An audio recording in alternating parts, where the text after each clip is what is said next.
ओम शांति। 9/10/2022 के अव्यक्त बाप दादा के मधुर महावाक्य हैं।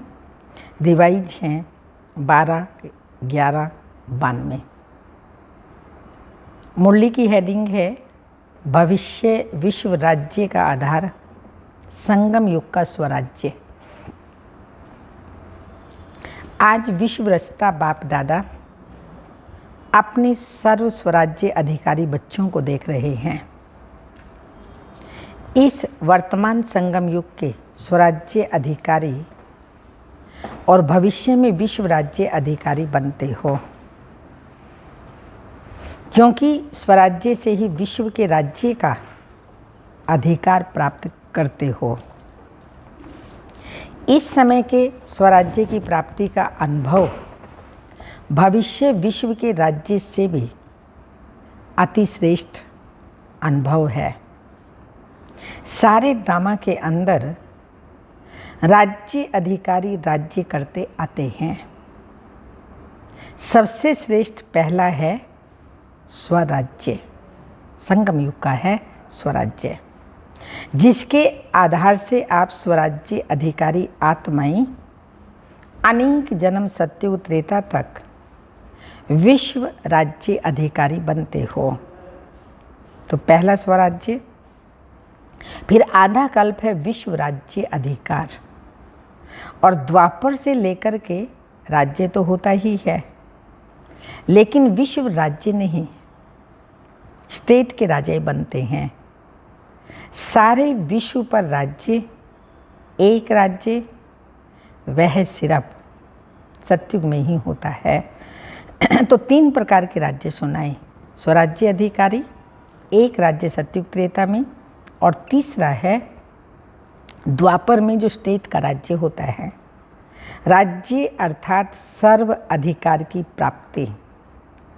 सतयुग त्रेता में राजनीति, द्वापर की राजनीति और संगम युग की स्वराज्य नीति। दोनों में राजनीति है, वहाँ दुख वाली है, और सतयुग में राजनीति, द्वापर की राजनीति और संगम युग की स्वराज्य नीति। तीनों को अच्छी तरह से जानते हो ना। संगम युग की राजनीति अर्थात हर एक ब्राह्मण आत्मा स्व का राज्य अधिकारी बनता है। स्व माना अपने कर्म इंद्रियों पर राज्य करना। हर एक राजयोगी है। सभी राजयोगी हो? बाबा पूछ रहे हैं, सभी राजयोगी हो या प्रजा योगी हो? राजयोगी हो ना। तो राजयोगी अर्थात राजा बनने वाले योगी। स्वराज्य अधिकारी आत्माओं की विशेषता नीति है। जैसे राजा अपनी सेवा के साथियों को, प्रजा को जैसा जो ऑर्डर करते हैं, उस ऑर्डर से उसी नीति प्रमाण साथी व प्रजा कार्य करते हैं। ऐसे आप स्वराज्य अधिकारी आत्माएं अपनी योग की शक्ति द्वारा हर कर्म इंद्रियों को जैसा ऑर्डर करती हो, वैसे हर कर्म इंद्री आपके ऑर्डर के अंदर चलती हैं। ना सिर्फ ये स्थूल शरीर की सर्व कर्म इंद्रियां, लेकिन सूक्ष्म इंद्रियां कौन सी? मन, बुद्धि, संस्कार भी आप राज्य अधिकारी आत्मा के डायरेक्शन प्रमाण चलते हैं। जब चाहो, जैसा चाहो, वैसे मन अर्थात संकल्प शक्ति को वहाँ पर स्थित कर सकते हो। इतनी कंट्रोलिंग पावर आपके अंदर संगम युगी ब्राह्मणों के अंदर आती है। ऐसे स्वराज्य अधिकारी सूक्ष्म इंद्रियों पर और फिजिकल कर्म इंद्रियों पर राज्य करते हैं, अर्थात हमारे कंट्रोल में होती हैं। अर्थात मन, बुद्धि, संस्कार के भी राज्य अधिकारी। संस्कारों के वश नहीं, लेकिन संस्कार को अपने वश में कर श्रेष्ठ नीति से कार्य में लगाते हो। श्रेष्ठ संस्कार प्रमाण संबंध संपर्क में आते हो।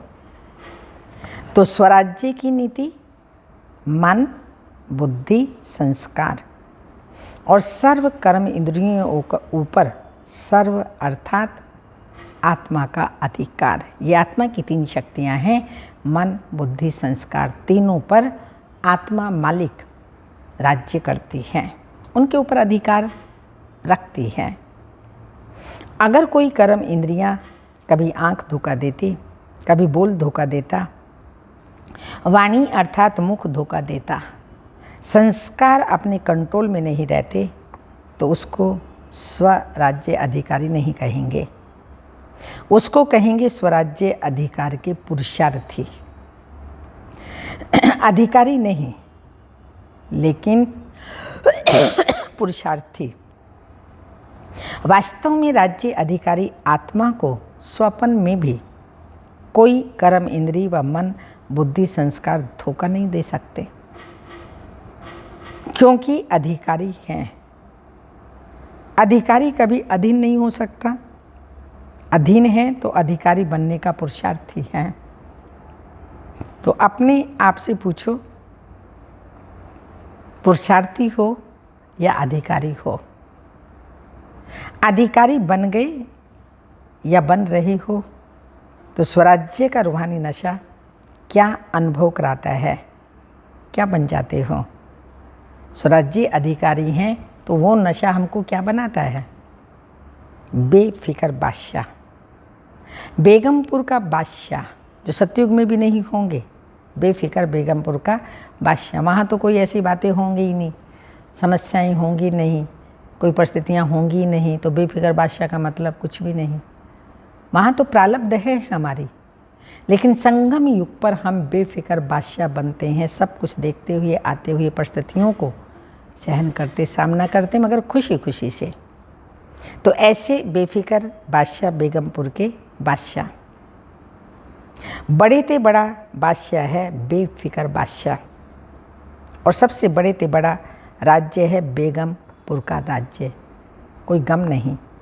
बेगमपुर के राज्य अधिकारी के आगे यह विश्व का राज्य तो कुछ भी नहीं है। यह बेगमपुर के राज्य का अधिकार अति श्रेष्ठ, अति सुख में है ही बेगम, कोई गम नहीं। तो बेगमपुर का अनुभव है ना, या कभी कभी नीचे आ जाते हो? सदा रूहानी नशे में बेगमपुर के बादशाह हैं, इस अधिकार में रहो, नीचे नहीं आओ। देखो आजकल के राज्य में भी अगर कोई कुर्सी पर है तो उसका अधिकार है, और कल कुर्सी से उतर आता है तो उसका अधिकार रहता है? नहीं रहता ना, साधारण बन जाता है। तो आप भी स्वराज्य के नशे में रहते हो। मैं स्वराज्य अधिकारी आत्मा हूँ, बाबा पूछते हैं इस नशे में रहते हो? अकाल तख्त नशीन रहते हो? सभी के पास तख्त तो है ना, ये अकाल तख्त, ये अकाल तख्त सभी के पास है। तो अकाल तख्त नशीन स्वराज्य अधिकारी किसने बनाया? बाप ने हर ब्राह्मण बच्चे को तख्त नशीन राजा बना दिया। सारी सृष्टि के चक्र के अंदर ऐसा कोई बाप होगा? कैसा?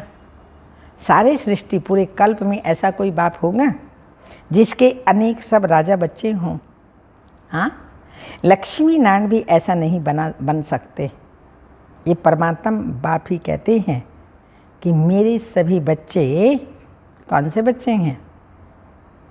राजा बच्चे हैं। वैसे दुनिया में कह देते हैं ये राजा बच्चा है, लेकिन बने कुछ भी, सर्वेंट बने या कुछ भी बने, हर माता पिता अपने बच्चे को राजा बच्चा समझता है ना, लेकिन बने वो कुछ भी, सर्वेंट बने या कुछ भी बने, लेकिन कहने में आता है राजा बेटा। लेकिन इस समय आप प्रैक्टिकल में राजयोगी, संगम युग पर राजयोगी अर्थात राजे बनते हो, राजे बच्चे बनते हो।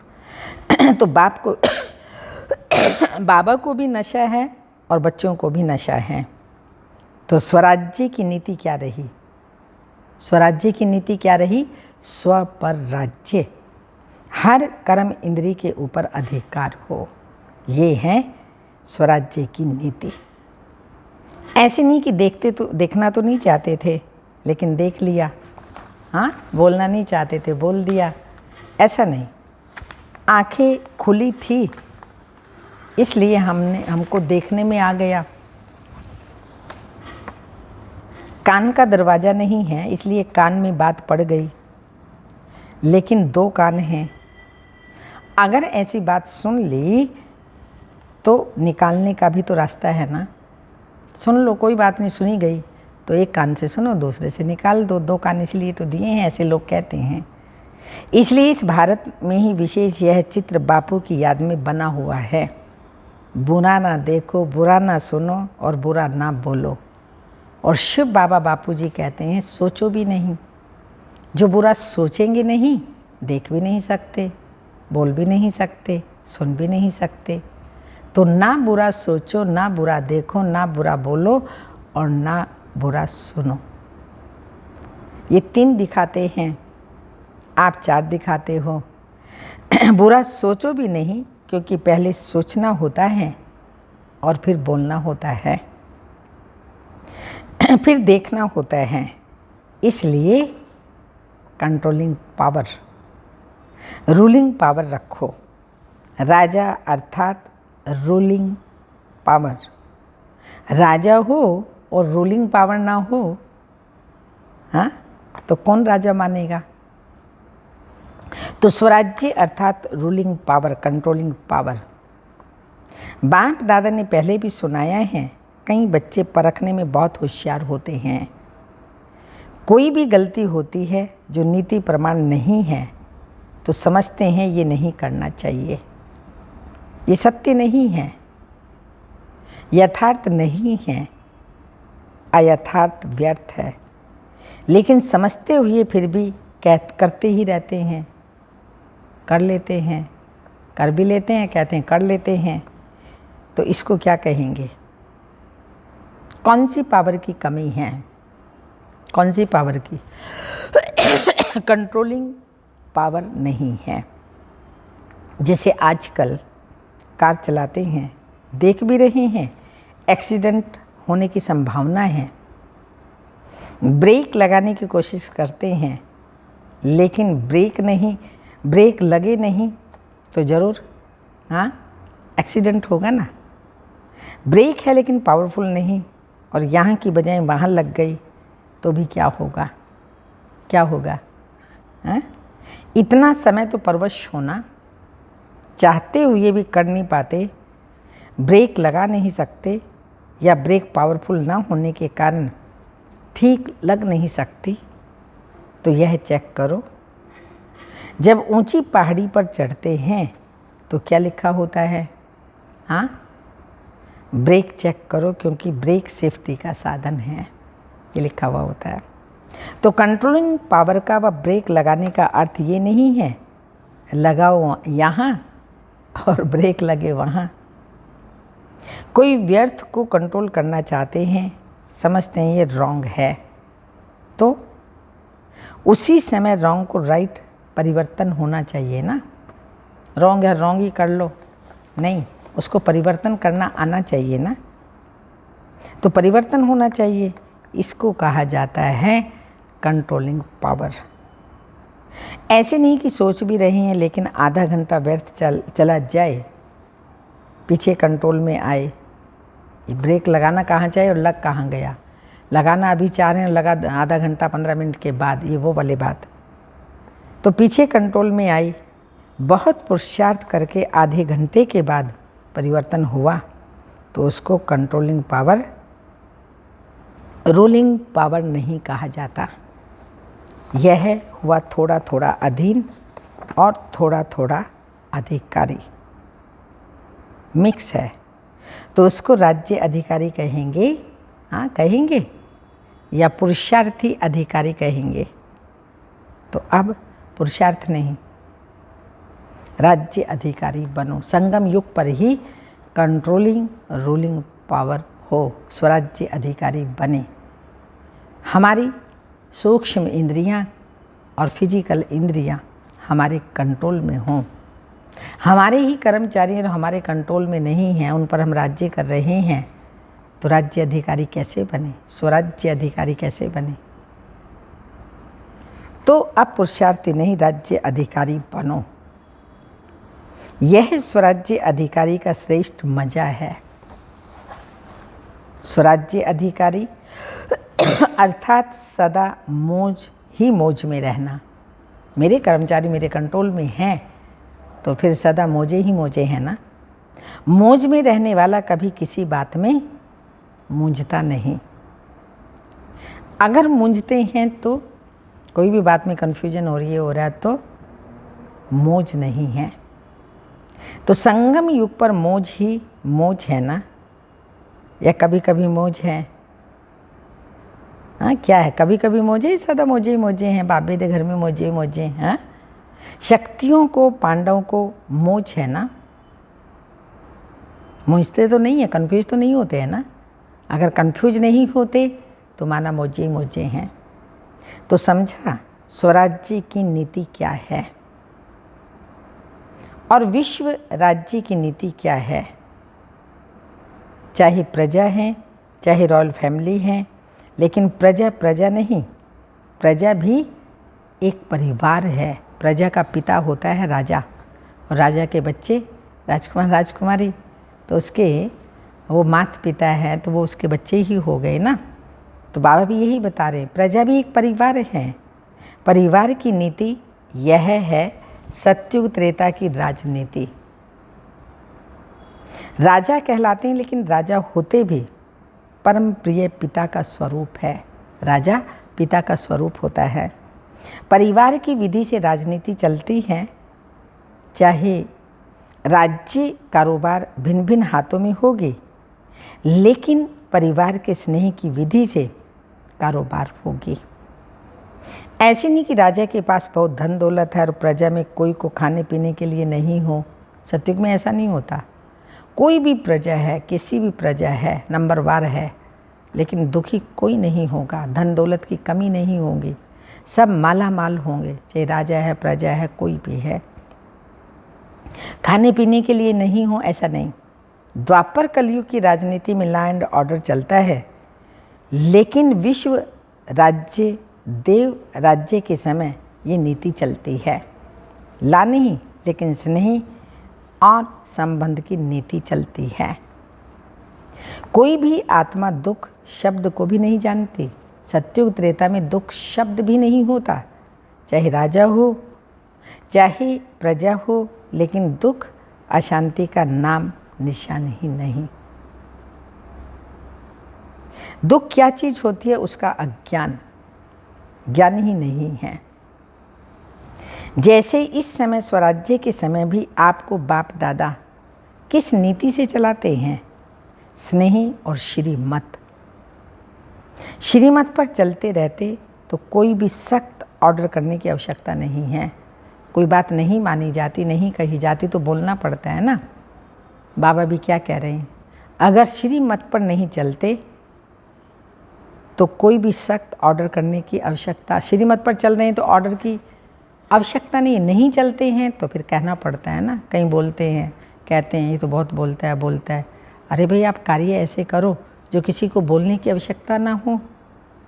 हमें याद आता है दादी जी एक बार कोई भी कार्य कह देती थी, दोबारा उनको कहने का चांस नहीं देते थे। बार बार कोई बात कहे हम चांस नहीं देते थे। आंख दिखाई दूर से आ रही हैं, उससे ही सुधर जाते थे। कई ऐसी बातें हैं जो शिक्षा देनी पड़ती थी, वो देते थे। उस शिक्षा को इमीडिएटली करते थे, अमल में लाते थे। बार बार कहें दादी जी और हम फिर भी ना करें, ऐसा नहीं। तो बाप दादा ने स्पष्ट किया, जो ऐसा सोचते हैं कि ये बोलता है बोलती हैं, समझ लें कि आप श्रीमत पर नहीं चल रहे हैं, इसलिए निमित्त बनो हुओं को कहना पड़ता है। तो बाप दादा कह रहे श्रीमत पर चलते रहते हैं तो कोई भी सख्त ऑर्डर नहीं करने की आवश्यकता ही नहीं। अगर नीति को भूलते हैं तो स्वयं को कलयुगी नीति से चलाते हैं। तो विश्व के राज्य की नीति भी बहुत प्यारी है, क्योंकि अनेकता नहीं है, एक राज्य है और अखुट खजाना है। प्रजा भी इतनी संपन्न होगी। आजकल के जो बड़े बड़े पदमपति हैं उन्हों से भी ज़्यादा अप्राप्ति का नाम निशान नहीं सत्युग त्रेता में। लेकिन इसका आधार क्या है? इसका आधार क्या है? स्वराज्य अधिकारी, संगम युग पर स्वराज्य अधिकारी। इस समय संपन्न बनते हो, इसलिए परमात्म संपत्ति की संपन्नता सत्युग त्रेता के अनेक जन्म प्राप्त होती हैं। इसलिए कहा नंबर 1 राज्य है कौन सा?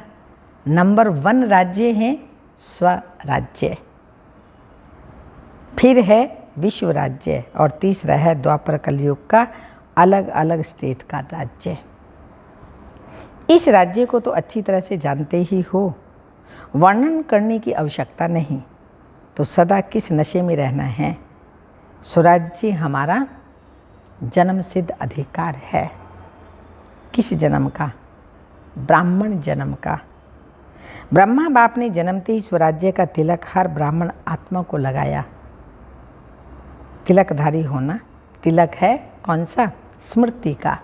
स्मृति दिलाई शिव बाबा ने, तुम कौन हो, किसके बच्चे हो, स्मृति दिलाई ना। तो स्मृति के आधार से स्थिति बनती है, तो हम स्वराज्य अधिकारी बनते हैं। तो ब्राह्मण जन्म का कौन सा अधिकार दिया? ब्राह्मण जन्म। ब्रह्मा बाप ने जन्मते ही स्वराज्य का तिलक हर ब्राह्मण आत्मा को लगाया। तो तिलकधारी होना, तिलक है स्मृति का। तिलक भी है, तख्त भी है और ताज भी है। ताजधारी होना, तिलक, तख्त और ताज। तो ताजधारी होना, कौन सा ताज? विश्व कल्याण का ताज। विश्व कल्याणकारी होना, प्योरिटी का ताज और विश्व कल्याण का ताज, डबल ताज। प्योरिटी का ताज है लाइट का ताज और विश्व कल्याण का ताज है सेवा का ताज। विश्व सेवाधारी होना, ऐसे नहीं कि स्टेट के सेवाधारी समझो, हम गुजरात के हैं, हम राजस्थान के हैं, हम दिल्ली के हैं, दिल्ली के सेवाधारी हैं, नहीं। विश्व सेवाधारी कहाँ भी रहते हैं, लेकिन वृत्ति दृष्टि कौन सी होनी चाहिए? कहीं भी रहो लेकिन वृत्ति और दृष्टि बेहद की। सारा विश्व परिवार है, सारे विश्व की जिम्मेवारी है परिवर्तन करने की। बाबा परिवर्तन कर रहा है, मैं बाबा के साथ विश्व परिवर्तन में सेवाधारी हूँ। कहाँ भी रहते लेकिन वृत्ति और दृष्टि बेहद की। अगर विश्व सेवाधारी नहीं बनेंगे तो ना स्वराज्य और ना विश्व राज्य, फिर द्वापर कलयुग में स्टेट का राजा बनना पड़ेगा। लेकिन विश्व राज्य अधिकारी के लिए सदा ताज, तख्त, तिलक और तख्त, ताज, तिलक और तख्त, सदा इस पर स्थित रहो। शरीर से तख्त पर नहीं बैठना, लेकिन बुद्धि द्वारा स्मृति की स्थिति में स्थित रहना, आत्म स्मृति की स्थिति में स्थित रहना। स्थिति में स्थित होना, यही तख्त पर बैठना है। जो सदैव बैठ सकते हैं, शरीर से तो कितने घंटे बैठेंगे, थक जाएंगे ना। लेकिन बुद्धि द्वारा स्थिति में स्थित रहना, यह है तख्त नशीन होना। ये तो सहज है ना। तो स्वराज्य के नशे में निरंतर स्थित रहो। समझा क्या करना है? पुरुषार्थी नहीं, लेकिन अधिकारी बनना है। पुरुषार्थी नहीं, अधिकारी बनना है, स्वराज्य अधिकारी। सभी ने मिलन तो बनाया ना, बाप दादा से मिलन बनाया, सभी भाग भाग कर आते हैं परमात्मा मिलन का मेला मनाने के लिए। तो मिलन के मेले में आए होना, ये मेला लगता है, ये भीड़ लगती है?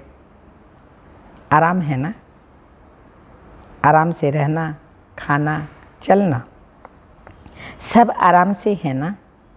फिर भी बहुत लक्की हो। उन मेलों के माफिक मिट्टी में तो नहीं रहे हुए हो ना। कितने प्यार से सफाई से रहते हैं, समय पर खाना, बढ़िया खाना, फर्स्ट क्लास खाना, सोना सब मिलता है, क्लास करना, आराम से बैठते हैं। आराम से रहना, खाना, चलना फिरना आराम है ना। फिर भी बहुत लक्की हो, उन मेलों के माफिक मिट्टी में तो नहीं रहे हुए हो ना। फिर भी बिस्तरा खटिया तो मिली है ना। वहाँ मेले में तो नहाओ तो भी मिट्टी, रहो तो भी मिट्टी, खाओ तो भी मिट्टी में ही आएगी। यहाँ बच्चे आते हैं अपने घर में, नशे से आते हैं। बाप भी खुश और बच्चे भी खुश। हॉल में पीछे बैठने वाले सबसे आगे हो, क्योंकि बाप दादा की पहली नज़र लास्ट तक भी जाती है। अच्छा, सर्व राज्य अधिकारी, स्वराज्य अधिकारी बेफिक्र बादशाह बच्चों को, सर्व विश्व राज्य अधिकारी अनेक जन्म संपूर्ण संपन्न रहने वाली आत्माओं को। बहुत लंबा चौड़ा याद प्यार बाबा ने दिया है। इतना याद प्यार कोई दे सकता है? जो स्वयं परमात्मा इतना बड़ा याद प्यार दे रहा है। सदा तिलक, ताज और तख्त नशीन बच्चों, अधिकारी बच्चों को, सदा बेहद के सेवा के उमंग उत्साह में रहने वाले विशेष बच्चों को, देश विदेश के सर्व सन्मुख अनुभव करने वाले बच्चों को बाप दादा का पदम गुणा याद प्यार, साथ साथ सर्व के स्नेह के पत्रों का भी रिस्पॉन्ड दे रहे हैं। विदेश और देश दोनों अपने अपने विधि प्रमाण स्व के पुरुषार्थ में सिद्धि को प्राप्त कर रहे हैं और सेवा में भी सदा आगे बढ़ने के उत्साह में लगे हुए हैं। इसलिए हर एक किसी भी कोने में रहने वाले हो, लेकिन उन्हों की याद, सेवा समाचार, प्यार के पत्र, स्थिति के उमंग उत्साह का समाचार सब प्राप्त हुआ। और बाप दादा सभी बच्चों को बहुत बहुत बहुत नाम सहित, हर एक की विशेषता सहित याद प्यार दे रहे हैं और सदा इसी याद प्यार की पालना से पल रहे हो, उड़ रहे हो और उड़ते उड़ते मंजिल पर पहुंचना है, व ये कहें कि पहुँचे ही हुए हो। ऐसे बच्चों को याद प्यार, गुड मॉर्निंग, डायमंड मॉर्निंग। रूहानी बाप की रूहानी बच्चों को नमस्ते। हम रूहानी बच्चों की रूहानी माता पिता बाप दादा को याद प्यार, गुड मॉर्निंग, डायमंड मॉर्निंग, ओम नमस्ते। वरदान है, मास्टर सर्वशक्तिमान की स्मृति द्वारा, मास्टर सर्वशक्तिमान की स्मृति द्वारा सर्व हलचलों को मर्ज करने वाले अचल अडोल भाव। जैसे शरीर का ऑक्यूपेशन इमर्ज रहता है, ऐसे ब्राह्मण जीवन का ऑक्यूपेशन इमर्ज रहे और उसका हर कर्म में नशा हो, तो सर्व हलचलें मर्ज हो जाएंगी और आप सदा अचल अडोल रहेंगे। मास्टर सर्वशक्तिमान की स्मृति सदा इमर्ज है, तो कोई भी कमजोरी हलचल में ला नहीं सकती, क्योंकि वे हर शक्ति को समय पर कार्य में लगा सकते हैं। उनके पास कंट्रोलिंग पावर रहती है, इसलिए संकल्प और कर्म दोनों समान होते हैं। कंट्रोलिंग पावर वालों के जो सोचते हैं, जो बोलते हैं, सो करते हैं, दोनों तीनों समान रहते हैं। स्लोगन, नाजुक परिस्थितियों में घबराने की बजाय, नाजुक परिस्थितियों में घबराने की बजाय उनसे पाठ पढ़कर स्वयं को परिपक्व बना लो। परिस्थितियों से पाठ पढ़कर के स्वयं को परिपक्व बना लो।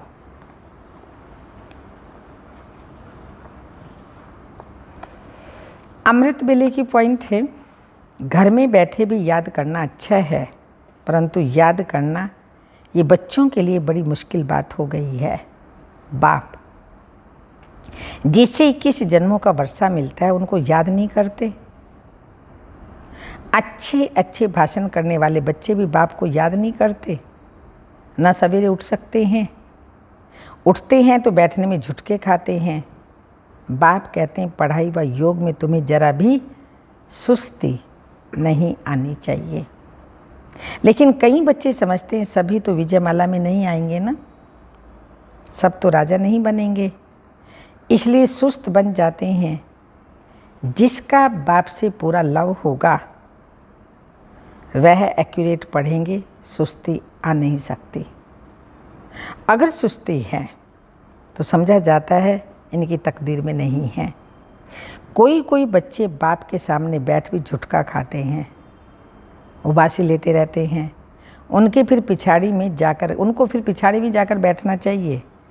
बाप कहते हैं नींद को जीतने वाले बन, याद का बल जमा करना है, कमाई में कभी सुस्ती नहीं करनी, झुटका नहीं खाना है। ओम शांति।